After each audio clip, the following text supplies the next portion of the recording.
Well, hi friends, this is my first video, and so I'm sorry you can't see me. I'm still trying to work on all the technology, and it took me a little bit to get all the settings figured out, so I didn't want to have to hold the camera to say hey and where you could see me and then plop this thing on my head. So yeah, if y'all could see me now, you would really be laughing.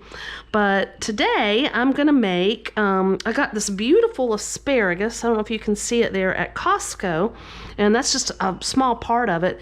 And so I found this recipe using a goat cheese and asparagus, and this is some marked down goat cheese I got. So mom, yay, marked down. Of course it's still good. So I'm gonna make an asparagus and goat cheese tart.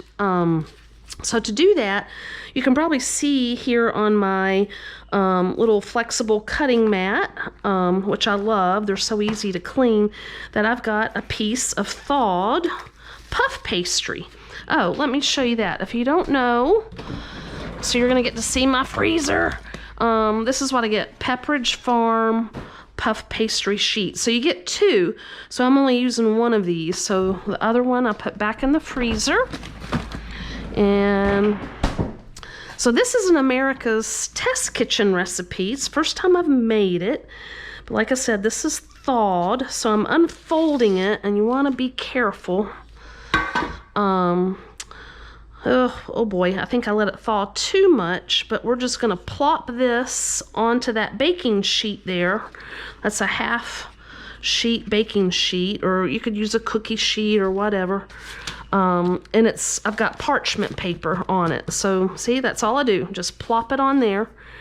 And then to make the tart, so it has like a ridge, you know, or a crust, I guess. I'm gonna take this, it's just a little 8-inch square baking pan. And you notice this one's metal. If you have a Pyrex, and I do, but I just wanted to use this one to show you all a little trick. But if you have a metal one, you're gonna have to use some pie weights. If you have the glass Pyrex, don't worry about that. So here's my pie weights. Pinto beans.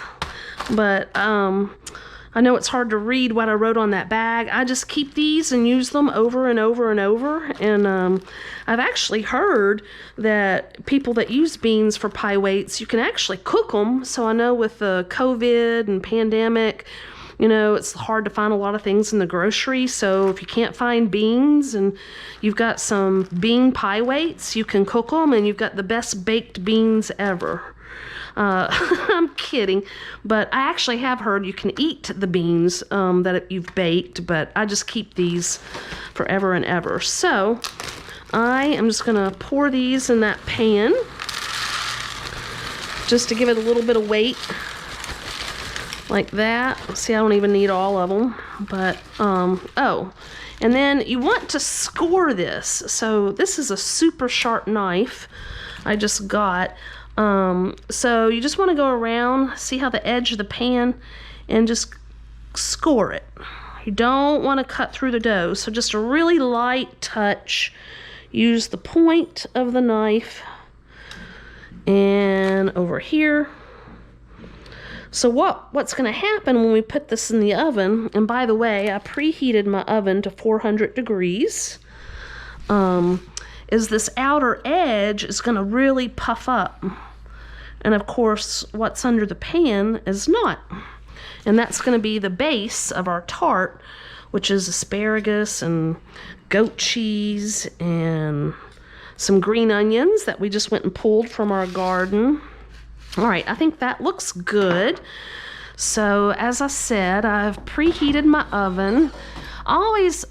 Don't look at my nasty oven, I've got to clean it. But I do recommend using a oven thermometer. I have it preheated at 400 and it says 400, but this will probably, the 350 setting, on this oven runs hot. So, okay, I'm gonna put it in to bake, and we're gonna bake it for about 20 minutes. So anyway, back to the oven thermometer. all ovens have a huge variation between what the actual temperature is and what your oven thermometer is going to say. And another thing to be aware of, I've noticed this, I'll preheat the oven to say 350. It'll beep saying it's preheated, but I look at that thermometer and it's only at 200. So I do recommend an oven thermometer. So clean up my mess, and while that is in the oven, I'm gonna do the veggie prep. Let me show you what we're gonna do with that. Again, another little flexible cutting mat. Oh, look at that beautiful onion. Actually, it's supposed to be like a regular onion, but we planted them late, and of course with the pandemic, it's not like we can go buy green onions all the time, and we use a ton of green onions. So it's like, well, let's just go pull the onions we planted. They're probably not going to fully develop because it's about to get hot. So, but anyway, here's this beautiful asparagus. We don't need a ton of it. I'm just going to cut these bottom ends off, and that might be a little tough. So let me get a peeler. Sorry, I thought I had everything ready. If you just can, like, I could peel those too, I just don't need them. But if you just peel the stalks on asparagus, you don't have to waste all that. So I'm just going to do a quick peel. I'm not going to do all of these because I know I got to keep moving to keep you all interested. But anyway, that's a trick you can do so you don't have to waste so much asparagus. And just cut, we just want little small pieces that are gonna go on the tart. So I've got a little bowl here. Since I'm not peeling those, I'm gonna save those. I'll clean those up off of camera. Again, we don't want the bottom third. The next third, we're gonna peel. And then, well, it's not third, I guess it's quarters. The top half, we can just put in the bowl. So bottom quarter, discard. Next quarter, peel, and the upper half can go straight in the bowl. All right, so there's the asparagus. Put these in a separate bowl. Now, the onion, we just want to slice that thin. So I'm going to get rid of that. And to make this more manageable, I am going to do the greens. This little piece I think I need to peel off. So just chop, or slice, excuse me, the onion.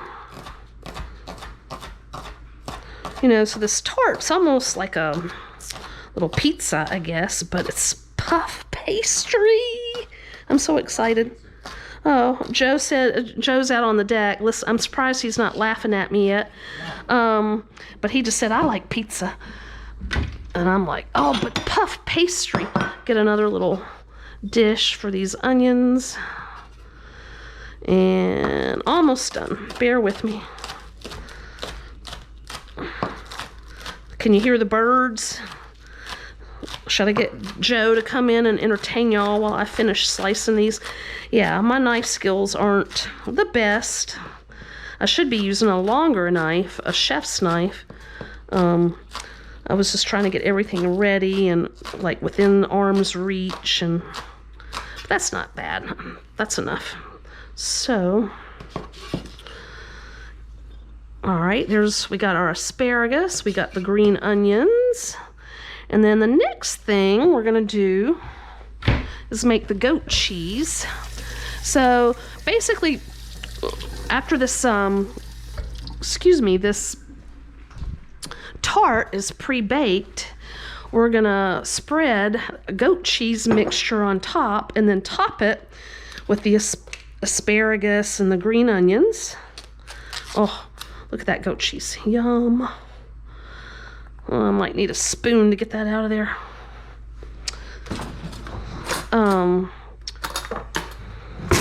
But I'm going to mix a little olive oil with this goat cheese just to help make it more spreadable, almost like a mayonnaise type thing. And yum, yum, yum. Can I lick? Yes, that's good. I'm gonna need some garlic. So this is a Pampered Chef garlic press that I really like. I have a cone recone. Let me show you all that. Which is a nice one, but this bad boy was $50. And this thing works. You need a little bit more muscle, but you don't have to peel it. There, I got that one. And the reason I like this one, it's got this little tool that rests in the handle, and you just scrape. So it's always handy. With that Coon garlic press, I was always like looking for a paring knife, or so then you just scrape, garlic peel out. Got another clove. I think this one, when I got it, took it off the head, it didn't have a skin. Okay, and voila, fresh garlic. All right, and then we want some lemon zest.